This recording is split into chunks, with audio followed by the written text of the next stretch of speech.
Donc, bon, je suis Anita Molinero, je fais de la sculpture depuis une petite trentaine d'années. On réduit toujours le nombre des années par peur de se voir vieillir en disant petite trentaine d'années, mais c'est vraiment 30 ans. Et du coup, moi je me situe un petit peu dans, évidemment, la postmodernité, c'est-à-dire une liberté de puiser dans n'importe quel sens les sources, les formes et les messages.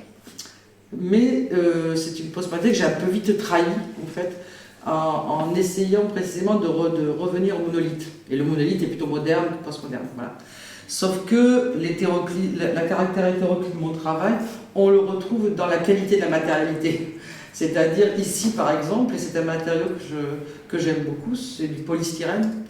Et c'est un matériau que je travaille depuis exactement 95 à peu près, 95-94. Que j'ai découvert par hasard par les emballages de l'électroménager. J'ai commencé à faire une toute petite sculpture avec ça. C'était un matériau peu ordinaire à ce moment-là dans la sculpture. D'une part parce qu'il est vulgaire, et puis qu'il est apparemment fragile, il est cassant, il n'a absolument aucune des qualités de la sculpture, des fondements de la sculpture.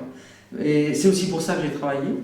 Donc ici, par exemple, il y a une sculpture, je disais à Lily, cette sculpture est à la fois, on va dire, c'est un geste technophile, avec le geste du fuselage, qui presque rappellerait un petit peu ici, vous voyez, ce geste comme ça, avec le fil chauffant, qui presque rappellerait un dessin virtuel ou numérique, et donc ce que j'appelle le geste technophile pour les amateurs. Et par contre, un geste à côté technophobe, puisqu'il s'agit de la matière calcinée jusqu'au bout, sans aucun contrôle. Enfin, un contrôle évidemment avec un extincteur d'ailleurs à la fin, parce qu'il faut quand même arrêter les incendies.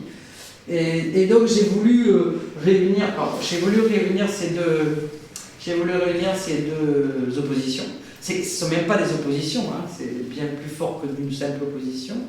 Dans une seule sculpture, sans prendre de parti, et en espérant que précisément l'un mettrait en valeur l'autre. Le calciné technophobe met en valeur la qualité du fuselage technophile et réciproquement.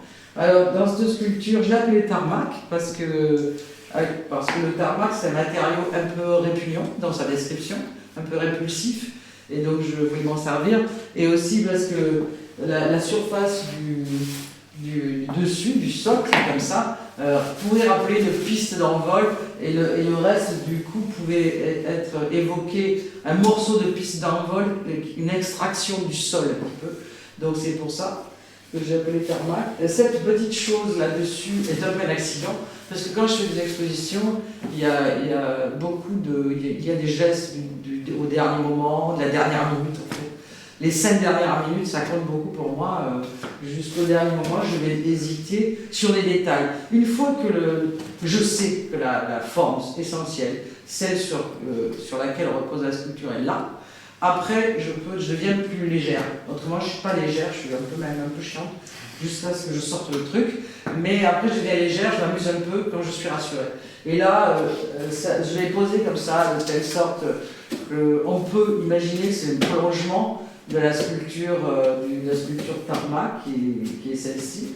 On peut imaginer que c'est une autre sculpture posée, donc ça est un socle, mais bien pas extravagant pour remplir sa fonction. Mais on peut aussi imaginer que c'est un peu une chose oubliée, posée, sans être vraiment mise en valeur. J'ai voulu garder un peu ce flou.